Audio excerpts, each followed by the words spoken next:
Monsieur Kevin Valeret a été placé sous contrôle judiciaire et son affaire est renvoyée au 19 septembre prochain. Il sera jugé à cette occasion pour des faits de délit de fuite et d'outrage et rébellion. Ce sont des faits que nous contestons en grande partie. Vous saurez la chose suivante.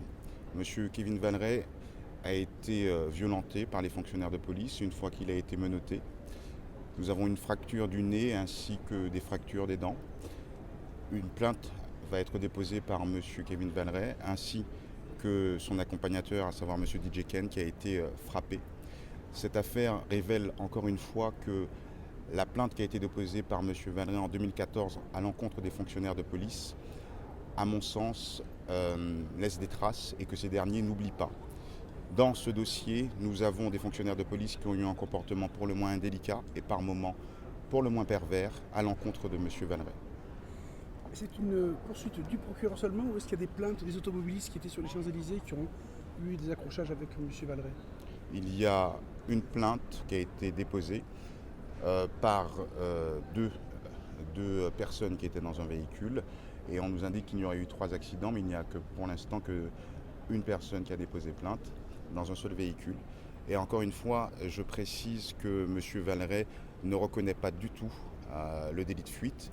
D'ailleurs, les vidéosurveillances démontrent qu'il s'est arrêté au moins à 2 reprises et que lorsqu'il a été interpellé, il était justement arrêté pour faire ce qu'on appelle des constats, ce que nous faisons tous lorsqu'il y a un accident de la circulation. Pourquoi c'est reporté au 19 septembre 19 septembre, ça vous dit? C'est remporté au 19 septembre Pourquoi?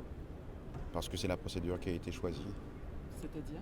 C'est-à-dire que tout simplement, il y avait plusieurs options aujourd'hui et il était, ma foi, plus intéressant qu'il soit jugé un peu plus tard.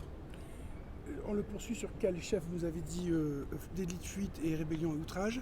Est-ce qu'on lui a laissé son permis de conduire? Je ne répondrai pas à cette question. Vous avez d'autres questions? Il y a juste un détail qui m'interpelle, c'est que pas mal de fois sur les réseaux sociaux, il démontrait que Kalash était sorti d'un concert à ce moment-là. J'ai du mal à comprendre la chronologie des faits, c'est-à-dire qu'il y a 2 voitures qui ont été un peu chamboulées, on peut dire ça comme ça, mais il a été interpellé à la sortie d'un concert, c'est exact ou pas? Oui, c'était le concert de Drake. Il avait fait une partie du concert de Drake et en sortant de ce concert, il a eu un accident de la circulation sur les Champs-Élysées. Est-ce qu'il était sous l'emprise de substances en sortant de ce concert? Non, monsieur. C'est des questions qui ont pu ressurgir sur les réseaux sociaux notamment. Il n'y a aucune trace de THC dans ce dossier. Ou Ni autre? Ni au d'alcool. produit? Ah, est-ce qu'il a bu du champagne? Oui. Suffisamment pour se faire retirer le permis. On a retiré son permis. Si vous pensez qu'on a retiré son permis, ça pourrait être lié à ça. Mais je ne réponds pas à cette question.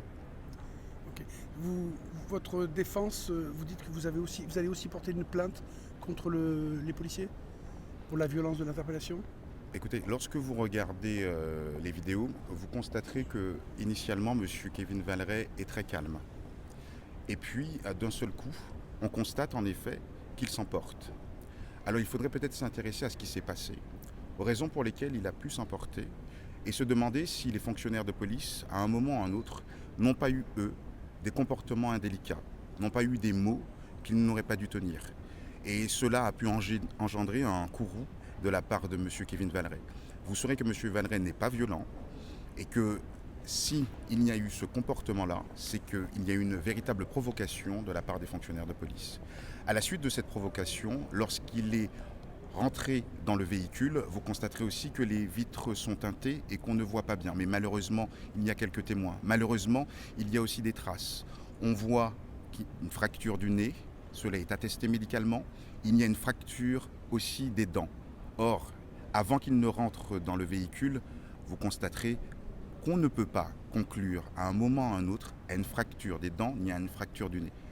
Dans tous les cas de figure, quand il était menotté, il a été frappé et on lui a donc cassé le nez et cassé les dents.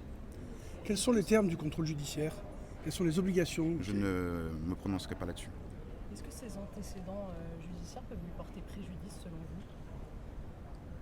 Quels antécédents? Il y a une décision de justice qui a été rendue pour détention d'armes, ça a été très bien expliqué et la cour d'appel a expliqué les raisons pour lesquelles il détenait cette arme Et je ne pense pas que cela pourrait avoir le moindre impact, parce qu'une fois qu'on comprend véritablement cette affaire, on sait les raisons pour lesquelles il détenait cette arme.